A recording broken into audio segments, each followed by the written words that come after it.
Good evening and welcome to Chicago Tonight. I'm Paris Schutz. And I'm Brandis Friedman. On the show tonight, a look at two court battles brewing over the politics of the newly released census data. I feel unbelievably strongly that it is absolutely the right thing to have kids back in school. We'll talk to the Chicago Teachers Union on safety concerns as students return to classrooms this month. The outlook for refugees looking to come to the U.S. after the Taliban takeover of Afghanistan. Local relief efforts are underway in the aftermath of a powerful earthquake in Haiti. We feel like we're pawns in a game we can't control. Inside one of Illinois' nuclear generating stations that could be shut down within a month. Concerns on the security of Illinois' new vaccine portal. And answers to commonly asked questions about COVID-19 etiquette. But first, some of today's top stories. As the number of COVID cases tops 400 per day in Chicago, the city is restoring its indoor mask mandate. But different than last year when we did not have a vaccine, a high case count does not automatically translate to a high hospitalization count and a high death count. And we're hopeful that having the masks in place for everybody will get us through Delta while we keep working on getting folks vaccinated. And with doing that, our goal is to remain open but careful. Chicago's Public Health Commissioner Dr. Allison Arwoody says she doesn't anticipate any additional business restrictions unless cases reach more than 800 cases per day. The requirement applies to gyms, private clubs, common areas at condos, and of course, restaurants and bars where patrons are not eating or drinking, and it's effective this Friday. Both Illinois Senators Dick Durbin and Tammy Duckworth are appealing to the U.S. government to safely rescue Lombard native Mark Frerichs from Afghanistan as the U.S. military withdrawal continues. Frerichs is a Navy veteran and was working as a civil engineer in Kabul when he was kidnapped by the Taliban in January 2020. Our focus needs to be on making sure we leave no American behind, and especially for me, the priority is Mark Frerichs, who's from Illinois, who's been held by the Taliban for well over a year. We need to get him home. And we'll have more on Afghan refugees later in the program. The parents of one of the men killed in Kenosha during last summer's protests are suing the Kenosha Police Department and County Sheriff's Department. Attorneys for the family of Anthony Huber say law enforcement, quote, took sides between protesters and other armed pro-police militia members, including Kyle Rittenhouse. Rittenhouse was 17 years old at the time when he crossed from Illinois into Wisconsin and allegedly shot 3 people, killing 2 of them during protests after the shooting of Jacob Blake. In federal court documents, Huber's family attorneys say law enforcement violated constitutional civil rights by deputizing those armed pro-militia members and allowing them to patrol the streets with dangerous weapons. Up next, a look at the politics of the newly released census data. Stay with us. Chicago Tonight is made possible in part by Alexandra and John Nichols, the Jim and Kay Mabey family, the Polk Brothers Foundation, and the support of these donors.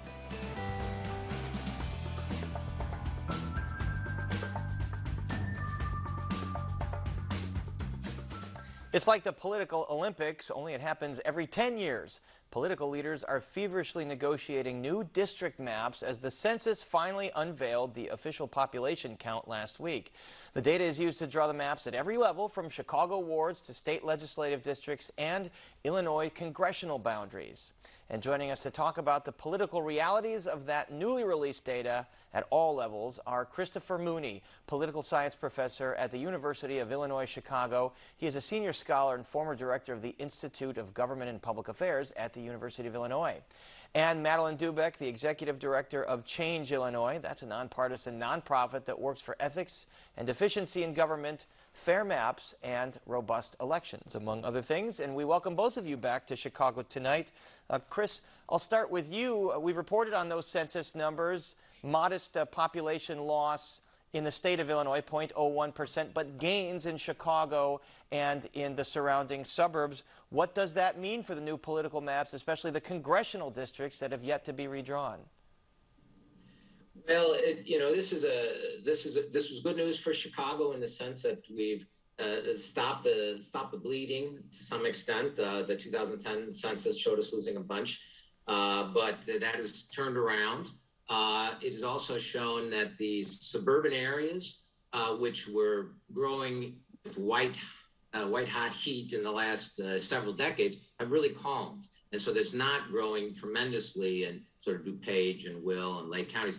They're seeing quite a bit of growth in Grundy and Kendall counties, which are a little more exurban. So that's the story around here. Downstate continues, 150 years or whatever it is of exodus from downstate. I mean, with mechanization of farming, and with people leaving small towns and villages and small cities around the state for the last, X number of years, that continues to be the case. We're hollowing out the rural areas. People are moving to the urban areas where, again, it's an international human trend.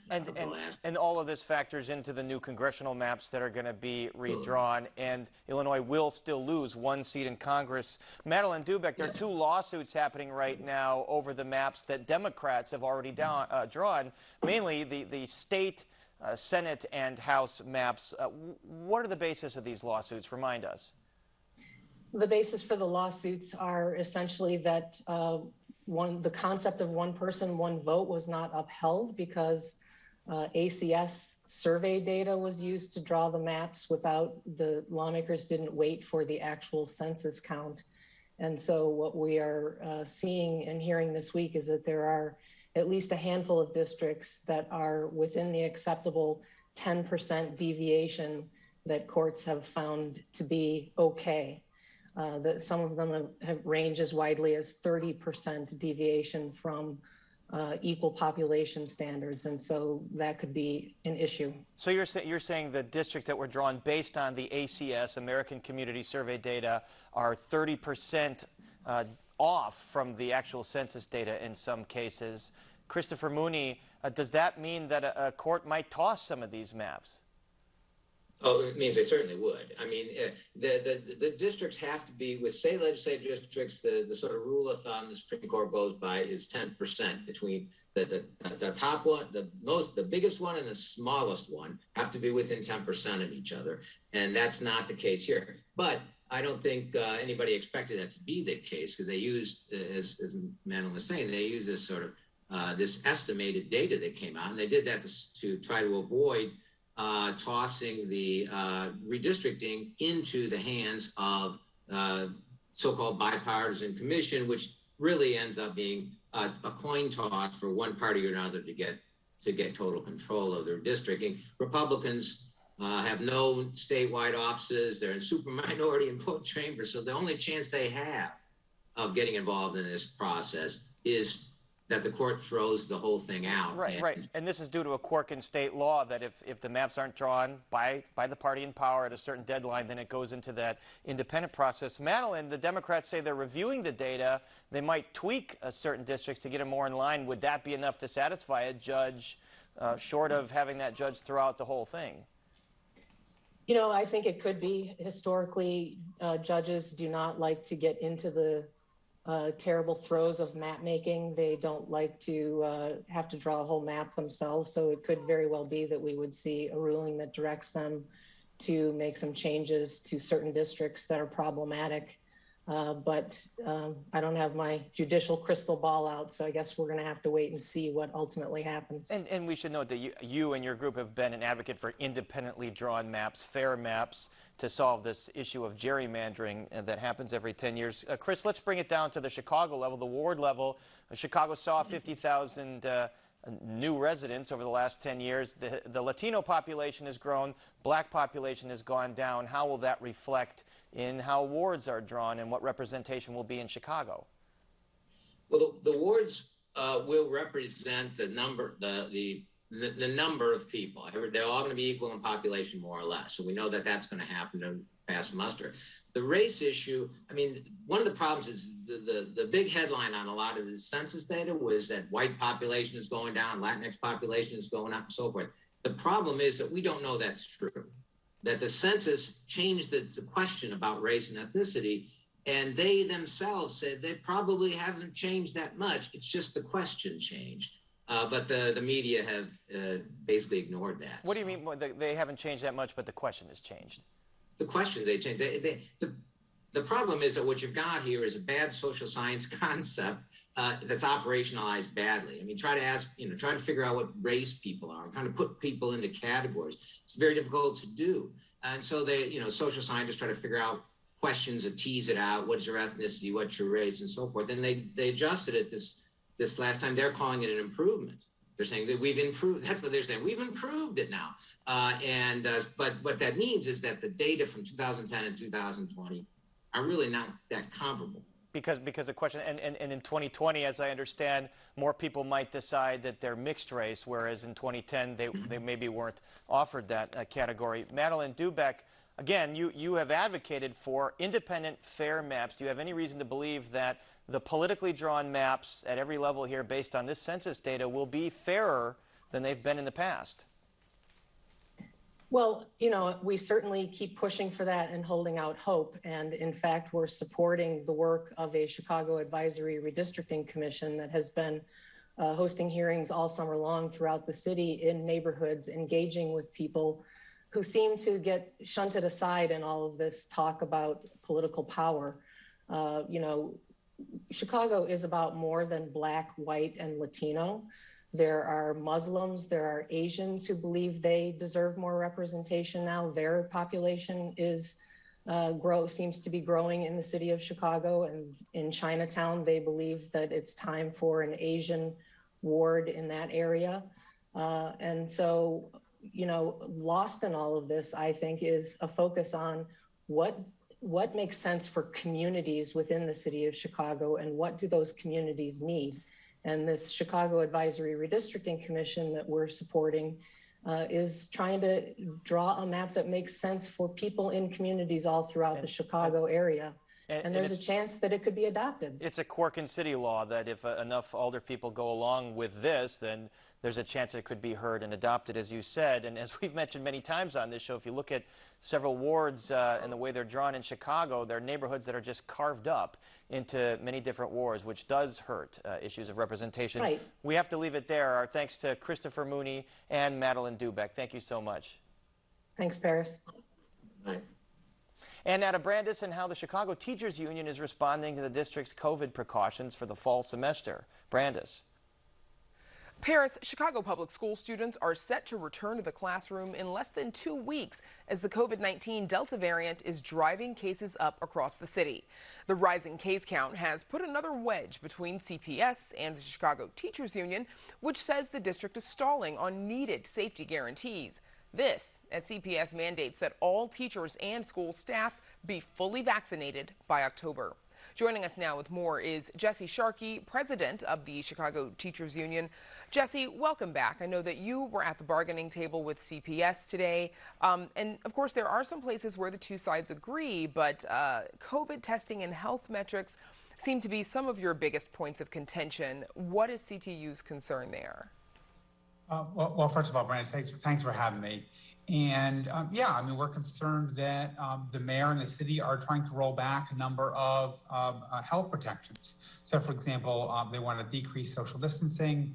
They want to get rid of the metrics that we've used for potential shutdown if the situation in the schools gets worse. So we're not willing to go backwards. As we've discussed, COVID cases continuing to rise in Chicago. Because of that, should that August 30th date for students to return to classrooms, should that be pushed back? Well, at this point right now, we're going back into schools. We have our clerks in school buildings return tomorrow. Teachers are going back for professional development next week. And so, I think we're going into the school buildings. The state has made it clear that they expect school to be run 5 days a week in order to get credit for running school. But I think it's very much an open question, two things. Number one, whether or not parents send their kids into schools. And number two, very importantly, whether they stay open. And that's something that we think is really important. And I think in order to get that, it's going to be important for the mayor to collaborate with stakeholders and come to the table in good faith and try to hammer out agreements. On that note, what are you hearing from parents with regards to whether or not they feel safe sending their children back to school? What are you hearing there? Well, a lot of worry because the Delta variant is super concerning. And while it's true that Illinois has hospitalization rates that are way better than Florida or other parts of the country, this is something which is as contagious as chickenpox, has bad health outcomes, and we have extremely low vaccination rates among the exact communities that make up the people who go to the public schools in Chicago. So we recently just FOIA'd information from the health department among Black students ages 12 to 17, the vaccination rate there is 12%. So, and then among adults in a number of school communities, also very low vaccination rates in the 20s and 30s. So these are vulnerable kids, vulnerable populations, and we really need to have all the safety things in place in order to have schools start safely. Now, we know CPS has mandated that all teachers, school staff, vendors, that they all be vaccinated by mid-October, but will not require students to do the same. Here's interim CPS CEO Jose Torres speaking about that today with CDPH Commissioner Dr. Allison Arwady. The first day of school is Monday, August 30. Yes. And we want all children to come, and no test required, no vaccination is required. We will be providing tests and opportunities for testing beginning that first week. And Jesse, we know that students are often required to have vaccines to enroll in school. Should CPS require that students over the age of 12 receive the COVID-19 vaccine? Well, I think eventually they probably are going to go there. I think that the issue now is right now has been just how little access and how little penetration into a bunch of communities in our city vaccine is made very little headway. And so, what we've been asking for is that CPS set a goal. They've now agreed to set a goal. But then the next part of that is once you have a goal, you have to actually have a really robust plan to get in there and run vaccine clinics in every school in a neighborhood, and then go through the city that way. It needs to be systematic. And so it's like mandating something but not having a systematic way to make it happen isn't any use. And so, we've been very much asking CPS to set up the plans to deliver vaccine. We've been asking for 100 vaccination sites a week to be set up in schools. CPS has made some headway in that. They're a little closer, but we're still not there yet. At what threshold of COVID cases and positivity rate do you think CPS should shut down remote learning? Should they, or return to remote learning, excuse me? Also, two things. First of all, the state has to do something there because the state has mandated full return to in-person school 5 days a week. And so, CPS has to operate under state rules. But I think that this is one of the places where we need political leadership from the mayor. She has to say that we can't just let, if this virus is surging. So, for example, if the positivity rates are similar to what they were last fall, say going into October, November, if hospitalization rates start to go up into dangerous levels, those are the times when the mayor should say very clearly we shouldn't be running in-person school because that's going to be infecting and potentially doing grave harm to the communities that depend on public schools. So interim CPS CEO Jose Torres, he's been on the job for a couple of months now. Do you have confidence in his leadership ability, especially with so much uncertainty heading into the fall? Well, he's the interim CEO. The real leadership in the schools has always been through the mayor's office. It's the mayor that appoints the school board. The CEO serves at the mayor's pleasure. And so, this is a situation where it really goes back to the mayor. They can't say, well, we have an interim CEO. It all rests on him. It has to go back to the political leadership in the city. And with all of that said, though, what about the full-time CEO? I think the mayor had hoped that someone would be appointed late in July. We're still awaiting word on who that might be. But who would you like to see, or what kind of leader would you like to see in that role? We think that we need someone who has been an educator, who knows the public schools. It would be great if we had someone who is familiar with Chicago. And I know they're working on that. And I know one of the other things they said is that we might have this interim for a little while they made that when they made that search and found the right person. And that would be okay with us. I think that it's more important that they do the job well than they do it quickly. That said, this is very much a situation where the mayor's leadership matters. Partly because the questions about public health, that come into the school communities aren't really isolated in the school communities. The thing, if transmission of this virus starts in the schools, it's going to wind up back in the neighborhoods.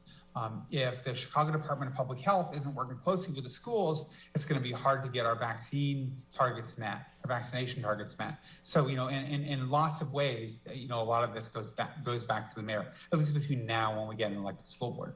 Okay. CTU President Jesse Sharkey, thanks again for joining us. Jesse, all the best. Thanks for having me. And now, Paris, we toss it back to you.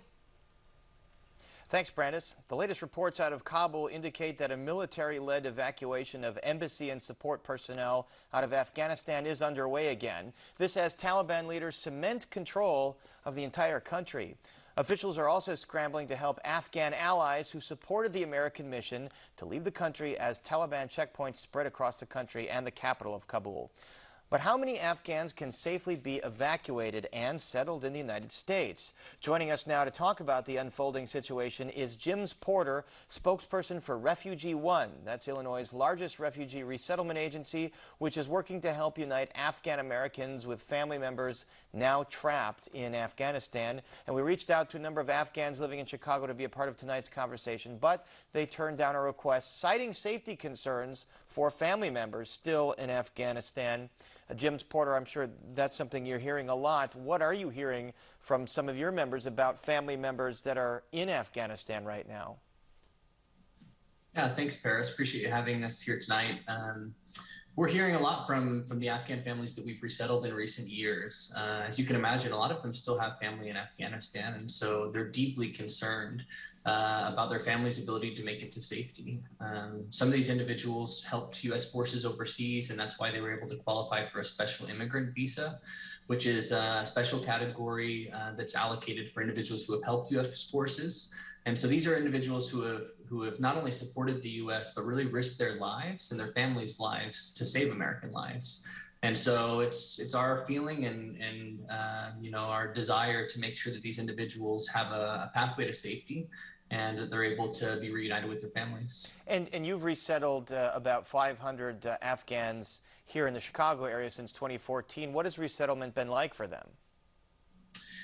Yeah, so most of the individuals that we've resettled from Afghanistan are individuals who came on special immigrant visas. And so because of that, they have some kind of unique needs that are different from other refugee populations that we serve. Primarily that most of them speak English. And so as you can imagine, that's a huge leg up when you get to the United States. And many of them have, strong educational backgrounds and professional experience as well. And so one of the unique things that we have to do for Afghan refugees is trying to help them find work in the fields where they've worked previously, but also just, those basic services to make sure that they're adjusting to life in the U.S. So we provide case management and housing as soon as they get here to Chicago. But we also provide a host of other services that really work together holistically to make sure that refugees have everything they need. So we have a youth program, we have English classes and employment services, and even a mental health program that's geared towards helping refugees overcome trauma. And these are programs you offer to many refugees. I remember doing a story with you about Syrian refugees several years ago. The U.S. has talked about the troubles of evacuating some of these Afghan allies. How many do you think can be evacuated safely from Afghanistan, and how many do you anticipate would come to Chicago or Illinois? So there's not a great way to estimate how many will be coming because so much of the situation has just been in constant state of flux. We had heard that there would be about 18,000 special immigrant visa holders coming to the U.S. and that they'd be first taken to Fort Lee, Virginia, where we were actually planning to deploy 10 of our staff last week. But over the weekend, we found out that they had halted SIV evacuation flights. And because of that, they also don't have a need for additional case managers from our agency to go there. Although we heard today that they've started resuming some of those evacuation flights. So our hope is that at least those 18,000 will be able to get to the U.S. We already have several assured cases at Refugee One, meaning that we have a couple families that we'll be welcoming in the coming weeks. I know that other agencies in Chicago that do resettlement have also been informed that they'll be resettling Afghan families. Hard to predict what that number will look like, but we have the capacity and the ability to welcome many. And so it's our hope that as many as are able will be able to get a pathway to safety. So the situation is still in flux. One of the things I learned from talking to an Afghan American was that there is concern that Afghans that do receive the special immigrant visas, when they come, the Taliban might find out and put their family's life at risk if they stay in Afghanistan. Is that something you've heard, and does that mean that perhaps visas should extend to the families of Afghan interpreters and other allies? Yeah, that's a great point. One of the reasons that I'm here tonight speaking is because most of the Afghans that we work with are not comfortable speaking with the media. In fact, one man who we're helping right now, two of his children are U.S. citizens, and they were actually in Afghanistan with his wife at the funeral of one of their family members who had been targeted by the Taliban because of this family's involvement with the U.S. And so this is a very, very real problem. It's affecting people right here in Chicago. And, they're concerned. They're devastated. He, of course, is trying to do anything he can to get his family to the Kabul airport, which is really kind of the last hope for people who are trying to escape. We've been working with U.S. entities, everyone from our National Resettlement Agency, which has relationships overseas, to congressional offices like Jan Schakowsky, to the Department of State, to try and make sure that we can find a way to get these people to safety. And at the same time, it seems like there's been a PR campaign from leaders of the Taliban saying it'll be different this time. They're not going to threaten women. They're not going to threaten folks who assisted the U.S. Do the Afghans you talk to believe any of that? Yeah, that's a good question. A lot of that information has come out just today and towards the end of yesterday. And so I haven't heard a lot of response to that. Most of the people that we're working with are really caught up right now in just trying to ensure that their families are safe and haven't actually began processing some of the things that are coming out of the Taliban. Of course, I think everybody has skepticism, right? That women will be included, that women will have rights, that some of these issues that have been significant issues in the past, that they'll resurface.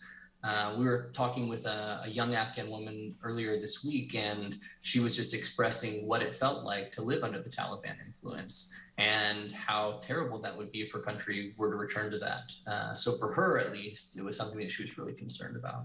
All right, well, we'll keep following this and your efforts and the efforts of other refugee resettlement agencies in the area. And for now, our thanks to Jim Porter. Thanks so much. Thanks for your time, Paris. And now, Brandis, we toss it back to you. Paris, thank you. Illinois legislators may be back in Springfield soon for a second extra session.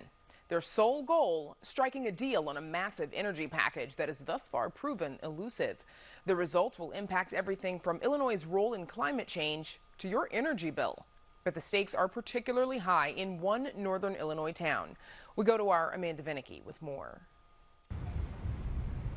Byron, Illinois, about 11 miles outside of Rockford, has had various identities since its founding in 1849. Home to canning plants, railroad stops, and a milk depot. There were farms around here, and they had milk cows, and they would milk, and the train would stop and bring milk to Chicago. All of those have come and gone. But since 1985, Byron has had a new identity, home to a pair of nuclear generators. Those needles show you how much power the reactor's putting out. It's actually measuring how many, the neutrons coming off of the uranium, and you can see we're at 100% power. At full power, Byron's nuclear plant is pumping out enough energy to power some 2 million homes. Again, that's when it's at full power. This particular plant has a fixed amount of fuel loaded in it, and that was loaded 18 months ago, the last time the plant was shut down. That fuel is losing energy. In fact, I think in the next couple days, we'll start to see the reactor decrease its power from 100% power. It'll slowly trickle down to about 70% power when the plant shuts down on September 13th. September 13th is an important date. Nuclear plants have to refuel from time to time. At Byron, that's done every 18 months. But Exelon has already put in notice that it may not refuel. That's a bigger deal than it may sound. If you don't put gas in the car when the tank's nearing empty, you can wait and fill up later. When you're dealing with radioactive nuclear fuel rods, it's not so simple. We're preparing right now to shut down these reactors forever.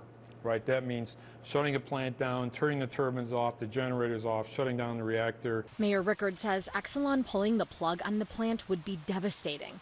Byron's population has more than doubled since the generators were built, from about 1,200 to 3,800. We feel like we're pawns in a game we can't control. What's happening in the discussions in Springfield, we don't seem to have any influence on anymore. And so we're kind of sitting there going, Do you realize what you're doing to us? To do nothing is to condemn this town, our school district. Christine Lynn's president of the Byron School Board. Her youngest daughter just graduated from the high school. Property taxes from the nuclear plant make up a whopping 74% of the district's budget, some $19 million annually that would be difficult, if not impossible, to replace. The next few weeks will determine whether it's a reality Byron will have to contemplate. Exelon executives are preparing employees at the station for that possibility. People are skeptical about Exelon and if they're really serious about what's going to happen, and I can tell you they are. The Chicago-based corporation has 21 reactors at a dozen sites nationwide. Nearly half are in Illinois. Exelon's a profitable corporation. SEC filings show its CEO, Chris Crane, was compensated to the tune of more than $14 million.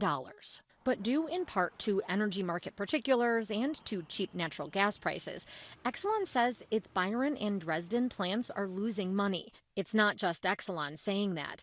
The state commissioned a study and found that Byron and Dresden do face real risk of becoming uneconomic in the near term. That's why Exelon is moving to close them, unless the Illinois legislature comes through. A package before lawmakers would have ratepayers pay a subsidy to keep them open, literally an extra charge on your electric bill, worth nearly $700 million that Exelon would use to keep the plants open for at least the next 5 years. It's a big ask, especially considering what happened last July with Exelon subsidiary Commonwealth Edison. The U.S. Attorney's Office here for the Northern District of Illinois filed a one-count criminal information in district court here in Chicago, charging Commonwealth Edison Company with bribery involving a high-level state of Illinois elected official identified as Public Official A. Public Official A is former Illinois House Speaker Michael Madigan, who has denied any knowledge of a bribery scheme, but who helped steer through legislation that helped ComEd. Exelon benefited too, with a law that currently has electricity customers paying a subsidy for 2 of its other Illinois plants, in Clinton and the Quad Cities. It's a new phenomena not singular to Illinois, as states look to reduce greenhouse gas emissions. The energy package Illinois lawmakers are contemplating has a goal of moving to 100% energy from renewable sources by 2050. Right now, the markets pay a megawatt of electricity the same, whether it's carbon-free or whether it came from the dirtiest coal plant in the United States. There's no difference. We're polluting the environment without any consequence on the revenue. And so, therefore, we should be designing market solutions. And until we have market solutions designed, we're asking politicians to dive into the energy market and help pick winners and losers. Exelon says the slight uptick customers will pay to keep these plants open is less than the spike you'll see on your electric bill if the nuclear plants are allowed to retire early. But the Illinois Chamber of Commerce is skeptical of another Exelon bailout. We become very concerned when a profitable company seeks to lock in profits through the Illinois General Assembly when those profits are going to be paid for by ratepayers. And critics of nuclear energy say Exelon's threats are akin to ransom. Exelon first started what we've dubbed the nuclear hostage crisis. It's a pattern where a utility will, for whatever reason, threaten closure, which gets the workers very upset and the local communities whose tax base it depends on upset. They pressure their legislators, and then the legislators grant bailouts. Despite those criticisms, Governor J.B. Pritzker is on board with the Exelon subsidy. It helps that the deal's got the backing of labor unions and environmentalists who see nuclear energy as a carbon-free path as wind and solar are built up. Byron's fate is at the mercy of another energy battle, and that is over when plants that are powered by natural gas and coal must close. A frustration to Byron School Board President Christine Lind. There's so much good that could happen here, but people are digging in for something that we're talking about in 10, 15, 20 years from now. We're fighting about what's going to happen in 2035 and 2045, when in 3 weeks, we're going to lose nuclear. Back at the Byron plant, operator Ken Feldman's manning his station in the reactor's operating room, scanning to make sure everything's on track. See all these alarms up here, right? All the way around, these are all alarms. Some of them are not very significant. We'll see one, and it's not a big deal. A few of them are significant, but even if a really important one goes off, you stay calm, You always have, there's time to just walk up calmly and take care of things. But in this case, time is running out, and Exelon is sounding the alarm. Chief Generation Officer Brian Hansen says if a law doesn't pass, Exelon will close Byron in September. If they pass a bill September 11th, September 12th, is that too late? Every day it gets harder. It's, until we submit that letter of permanent defueled operations, we could reverse. But reversing a decision like we made is like turning a cruise ship around. He says once the letter's submitted, once the fuel rod's removed, Byron is closed forever. For Chicago Tonight, I'm Amanda Vinicki. The federal infrastructure measure includes provisions to prop up nuclear plants, but Exelon has said that's not enough. The company is threatening to close the Dresden plant in November. And now, Paris, back to you. All right, Brandis, thanks very much. And still to come on Chicago Tonight, the pandemic has upended all sorts of social norms, but how do we handle all the changes? We share answers to commonly asked questions about COVID-19 etiquette. We'll also talk with Chicago-based organizations about how to provide support in the aftermath of a devastating earthquake in Haiti. And could Illinois' vaccine verification portal, known as VAX Verify, leave residents' personal information vulnerable to hacking? But first, some more of today's top stories.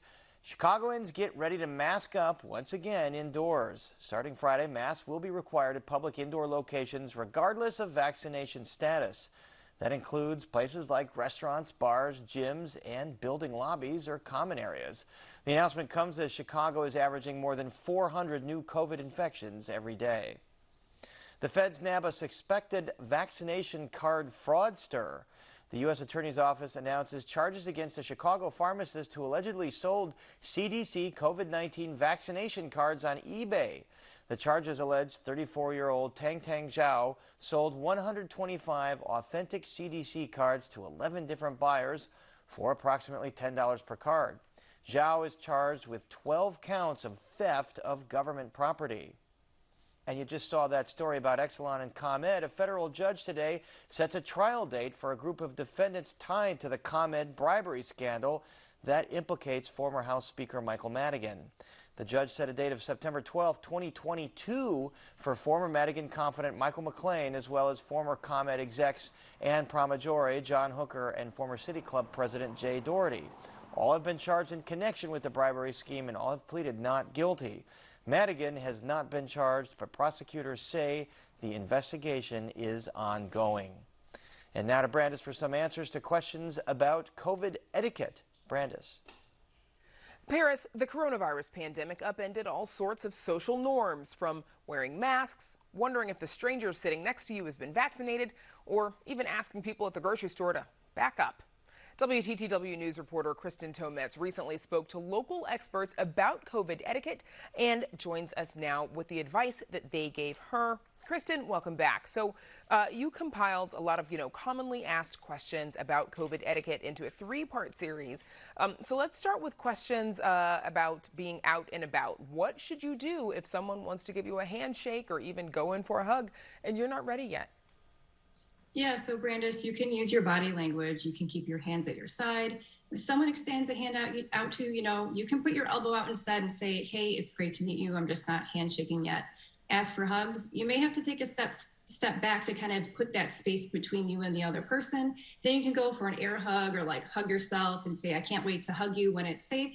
And if at all possible, before you meet up with friends and family, just tell them where you're at, just saying, I'm excited to see you, but I'm not ready for that close physical contact just yet.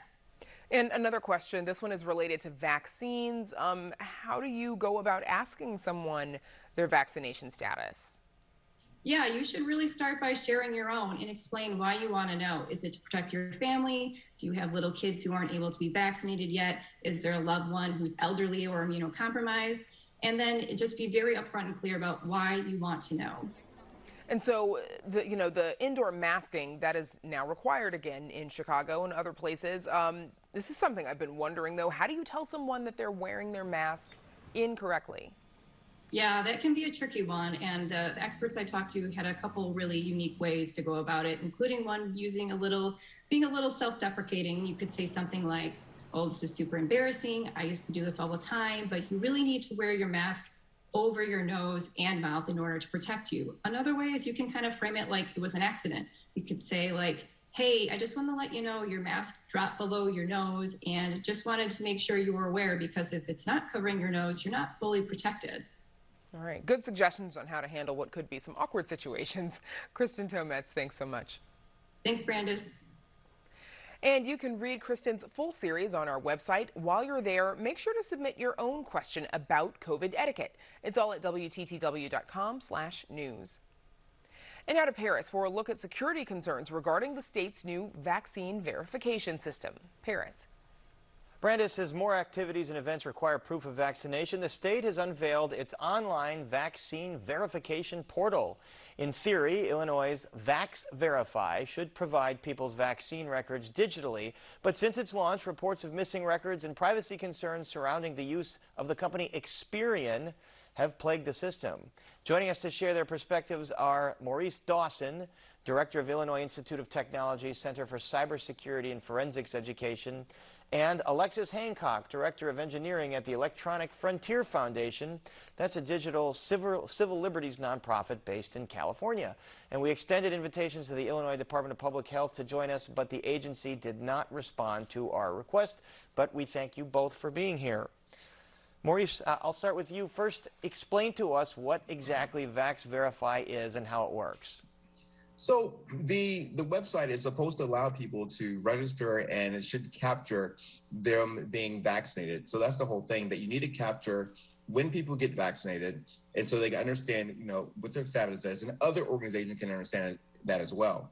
And there's numerous issues around the system in terms of its deployment and how it's actually functioning at the moment. And Alexis Hancock, you've watched other states roll out similar things like this. How has it worked? Has it had similar issues as Illinois is having?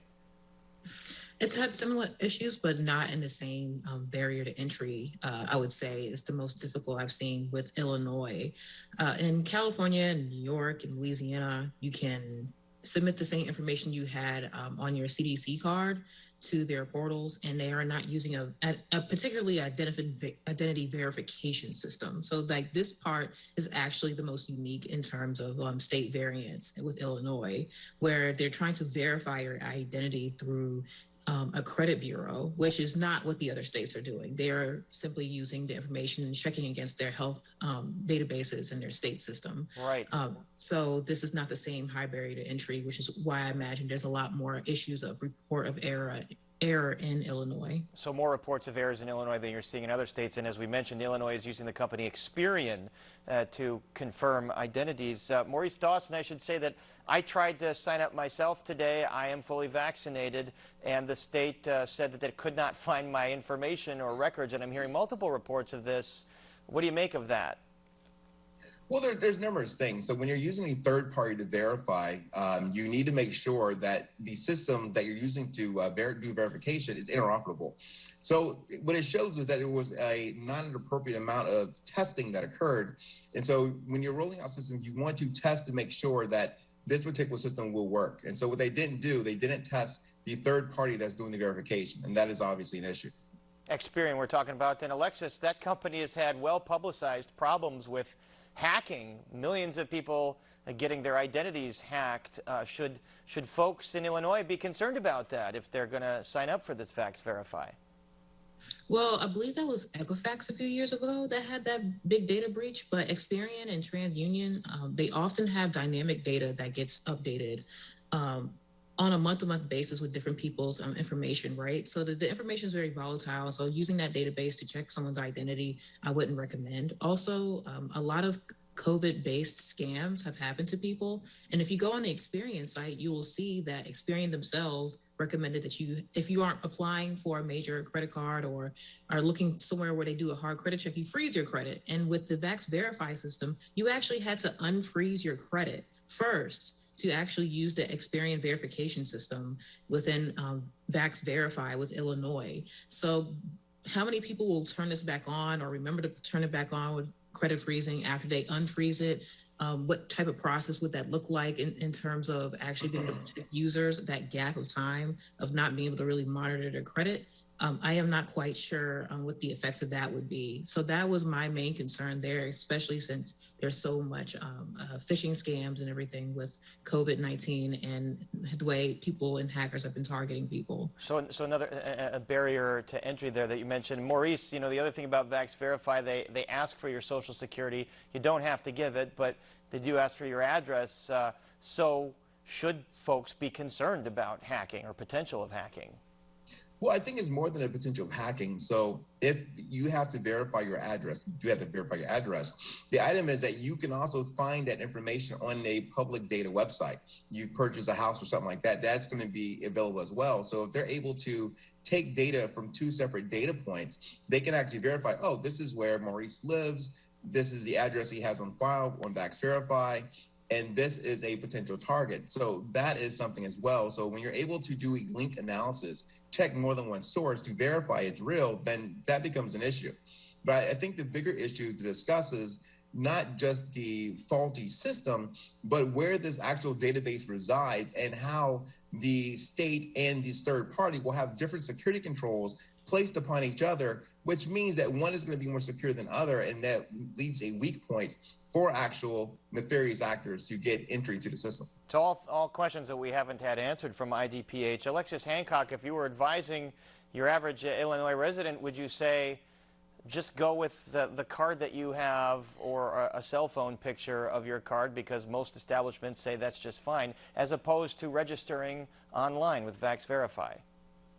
I would personally say if you lost your CDC card, right, and you really needed that record, I would definitely say probably stick to paper in this case, just because of the fact that you don't necessarily need the digital record in order to pass through different systems. A lot of people are concerned about fraud and such, but there's laws for that. There's laws in case you present faulty vaccination information in different institutes that need that from you, right? So there's already laws in place for that, but there's no laws in place federally for data protection, unfortunately, on different levels, but not with privacy and data federal accountability, unfortunately. Different states like California have a privacy law, Virginia does, Illinois does.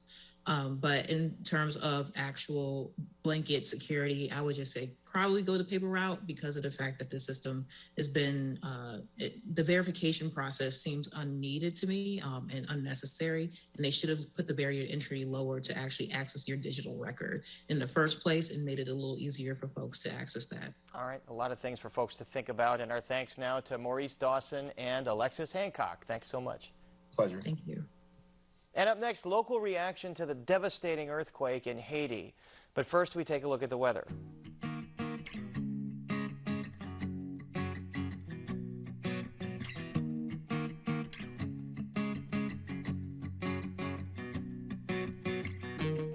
Paris, a tropical storm has brought drenching rains to Haiti just days after a massive earthquake struck the country. The earthquake's epicenter on the west side of Haiti reverberated throughout the country and surrounding islands and has caused more than 1,900 deaths and left almost 10,000 people injured. In Chicago, local organizations are working to send over resources like food and funds for rebuilding.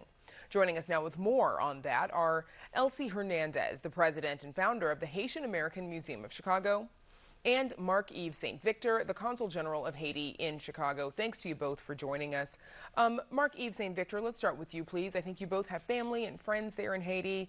What do you know about how they're doing right now? Good morning, everyone. It's a pleasure to be here with you tonight and talking about this topic.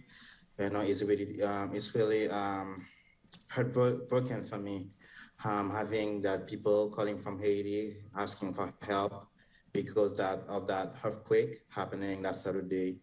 The situation over there is really worse. And as you mentioned before, there's that tropical storm, Grace, bringing rains and rain in the southern part of Haiti, already affected by this tragedy, and it's really difficult for them. Elsie Hernandez, how about you? How would you say family and friends there are doing?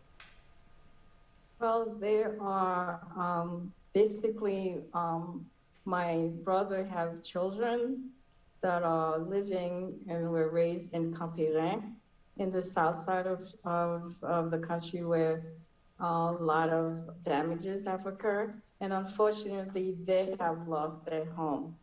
So I have a personal tragedy within my own family. So not only my family, but there are many, many families within that region of the country in Camp Byron that are really suffering. Churches and schools and everything else have been demolished or destroyed. So it's very difficult because they have water, they don't have a place to stay, they're mostly homeless. And so we're hoping that eventually the government or the NGOs will come sooner than later to help these people.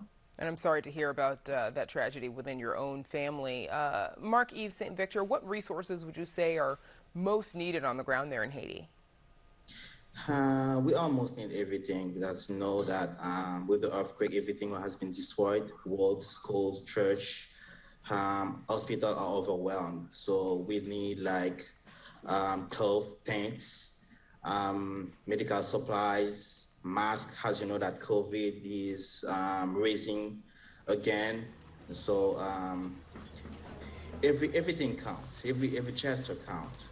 So we need a lot of help to be able to provide them to these people affected by this, right? And of course, Elsie Hernandez, we know that this quake comes at a time that the country has been dealing with the assassination of the president just last month.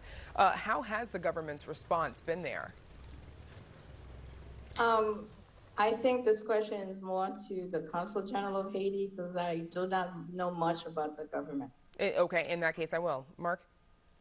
Yes, the government is actually having boots on ground, and they are working hard to bring helps that they can to the population.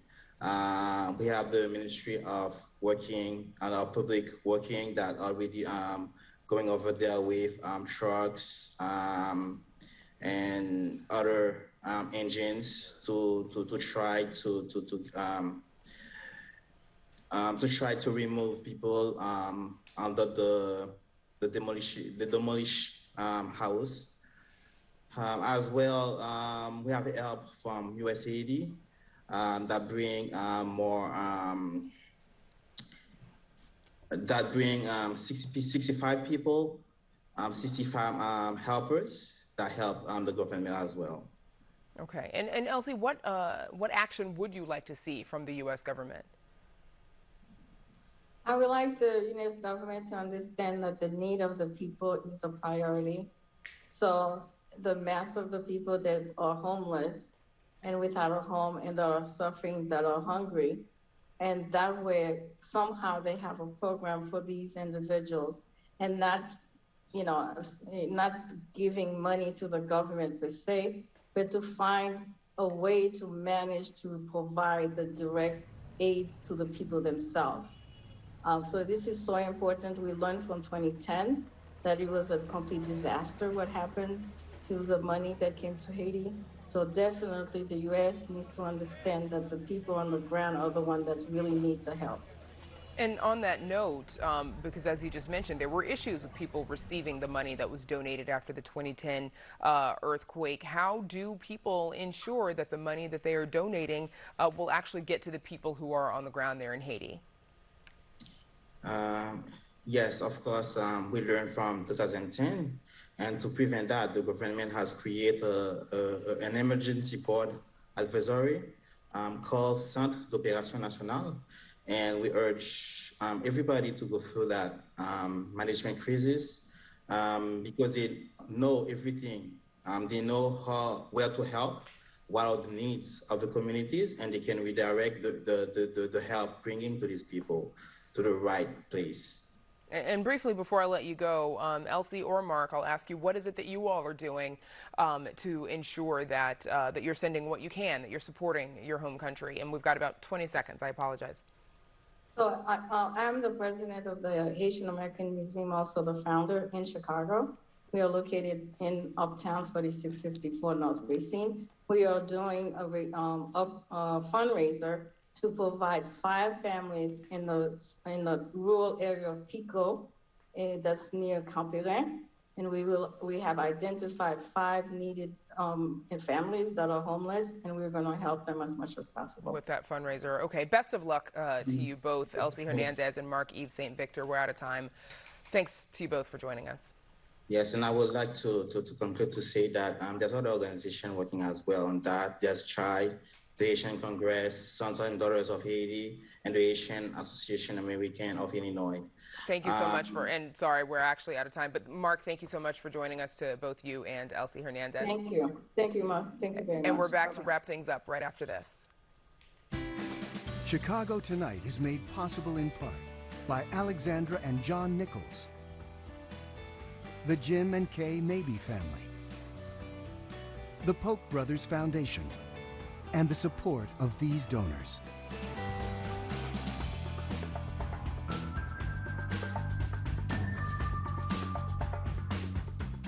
Before we go, one note. Last night we talked about the national nursing shortage. We asked Cook County Health for comment, but didn't get that request out to them until very late in the day. A spokesperson tells us Cook County Health has onboarded approximately 800 nurses over the past year and monitors staffing levels on a daily basis. She also says that Stroger Hospital is currently recruiting for 200 open nursing positions and hopes to fill an additional 100 positions at the hospital in 2022. Finally, she points out that federal stimulus money will not come directly to Cook County Health. And that is our show for this Tuesday night. Please join us tomorrow night live at 7. Now, for all of us here at Chicago Tonight, I'm Brandis Friedman. And I'm Paris Schutz. Thank you so much for watching. Stay healthy and safe, and have a great night.